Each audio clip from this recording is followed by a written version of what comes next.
এই বিষয়টা ডাকাতি এবং চাঁদা চুরি পর্যন্তই এই বিষয়টা বা এই ঘটনাটা সীমিত ছিল না। যখন সত্য ঘটনাটা সামনে আসলো তখন এটাও জানা গেছে যে মন্দির তৈরি করার সময়ও অনেক ঘাপলা করা হয়েছে। তখনই একটা ঘটনাটা এটাও জানা গেছে যে তখন সেখানে দুটো মানুষ 2 কোটি টাকা খরচা করে সেখানে জায়গা জমিও কিনেছিল। তখনই 10 মিনিট পরে সেই জমিটাই 18 কোটি টাকা দিয়ে ট্রাস্টে বিক্রি করে দেওয়া হয়। জানুয়ারি মাসে 2021 সালে পুনে শহরে একটি ঘরের মধ্যে একটি কমিটি বসে। সেই কমিটি বসার একটাই কারণ ছিল যে সেখানে চাঁদা কালেক্ট করছিল, আর সেই চাঁদাটা কালেক্ট করে তারা বোম্বাই শহরের রাস্তা দিয়ে, আর সেখানে গিয়ে তারা সেই কমিটি থেকে যে চাঁদা উঠেছিল সেই চাঁদার টাকা দিয়ে 210টা সিলভারের ইট বানাতে দেয়। আর সেই যে সিলভারের ইট গুলো বানানো হয়েছিল সেই সিলভারের ইটের ওজন ছিল প্রত্যেকটা ইটে 1 কেজি করে। আর लोग चांदी की ईट और ये हम रामलला के मंदिर। তারপরে সেই ইট গুলো নিয়ে যায় তারা রাম মন্দিরে দান করে দেয়।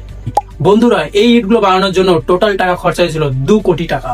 তারপরে সেই ইট গুলো দান করে দেওয়ার পরে সেগুলোর উপরে সেই দান পেটি বা সেই দানগুলোর উপরে দায়িত্ব দেওয়া হয় জেনারেল ম্যানেজার, দায়িত্ব দেওয়া হয় চম্পট রাজের উপরে।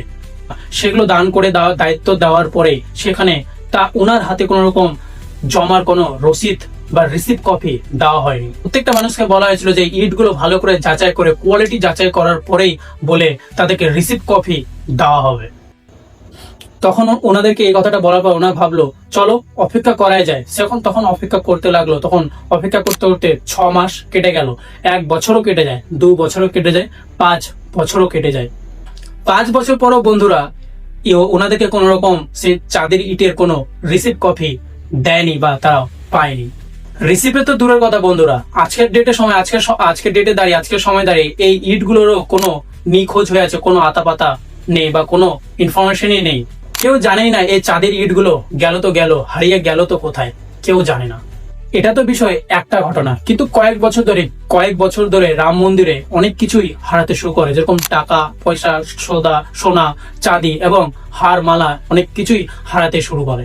আর এখানে তো আছে আরো রিপোর্ট অনুযায়ী এখানে 200 কোটি টাকা থেকে শুরু করে 1000 কোটি টাকা পর্যন্ত এখানে হারিয়েছে এবং স্ক্যামও হয়েছে। এই পুরো বিষয়টা যদি জানতে হয় বা এই ঘটনাটা যদি স্ক্যামটা জানতে হয় তাহলে আমাদেরকে জানতে হবে যখনই কোনো রকম মন্দির বা কোনো জায়গায় কোনো রকমই দান বা কোনো রকমই ট্রাস্ট টাকা পয়সা দেওয়া হয়, যখনই কোনো রকম টাকা মন্দিরে ডোনেশন করা হয় সেই ডোনেশনের টাকাটা যায় কোথায়? যখনই কোনো মন্দিরে দান পেটিতে টাকা দেওয়া হয় আর সেই দান পেটিটা গোটা মন্দিরে 35 থেকে 40টা দান পেটি থাকে, যখন এই দান পেটিতে টাকা দিতে যখন ভরে যায় সে দান পেটি থেকে টাকা বের করে একটা লোহার বাক্সে সেই টাকাগুলো সেখানে ট্রান্সফার করা হয় এবং সেই লোহার বাক্সেতে লোহার তালাও লাগানো থাকে। আর তখনই এরকম করে যতগুলো দান পেটি ভরে যায় তখন সেই লোহার বাক্সতে ট্রান্সফার করে সেই বাক্সগুলো মন্দিরের থেকে 200 কিলোমিটার নিয়ে গিয়ে একটা অফিস ঘরে বা একটা সেন্টারে রাখা হয়। আর সেই ঘরের মধ্যে কাউন্টিং ঘর থাকে, আর সেই পয়সা বা কেউ টাকা দেয় সেই পয়সা বা টাকাটা বের করে সবাই মিলে কাউন্টিং করা হয়। টাকা আর পয়সাকে এবং জুয়েলারি সোনা দানা তাকে ওই জিনিসগুলোকে আলাদা করা হয়। আর যখন কাউন্টিং শেষ হয়ে যায় তখন সেটা ব্যাংকের বাক্সতে রেখে দেওয়া হয়। আর প্রত্যেক সকালে এই টাকাগুলো স্টেট ব্যাংকে জমা করতে নিয়ে যাওয়া হয়। আর এই কাউন্টিং শিটটা 2টো ভাগে ভাগ করা হয়। প্রথমে 20 জন কাউন্টিং করে এই টাকাগুলোকে, আর প্রতিদিন দান পেটি থেকে কালেকশন হয় 8 থেকে 15 লাখ টাকা।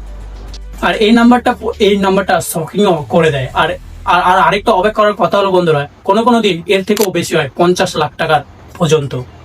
এই রিপোর্ট অনুযায়ী যখনই এই টাকাগুলো কাউন্টিং করা হয় প্রত্যেকটা কাউন্টিং এ নজর রাখার জন্য অফিসারও থাকে।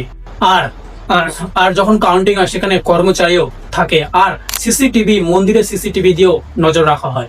আর যখন এই টাকাগুলো গুনতি কমপ্লিট হয়ে যায় সেই টাকাগুলো যায় কোথায়?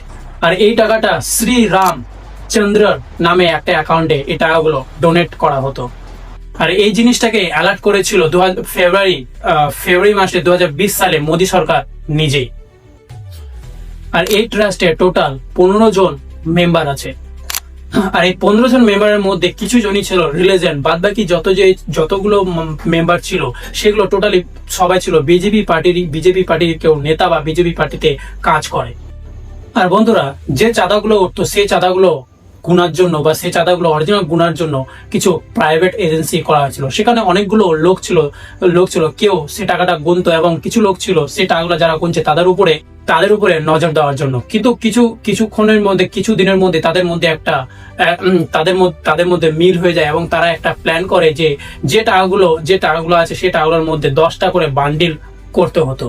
और गड्ढों को फिर 10-10 की गड्ढी में पैक करने के लिए बड़ा रबर लगा के बनाते थे। तो 10 के बजाय যে 12-13 চাঁদাগুলো गड्ढे ডোনেশন বা ব্যাংকে बनाते রাখতে थे, হতো সেখানে पैक करते थे और 10টা করে বান্ডিল রেখে দিত, বাকিগুলো নিজেদের পকেটেই রাখতো। আজকের ভিডিওটা এইটুকুই। যদি ভিডিও থেকে একটু কিছু ইনফরমেশন যদি পেয়ে থাকো, ভিডিওটাকে লাইক আর সাবস্ক্রাইব করে দাও এরকম ভিডিও পাওয়ার জন্য।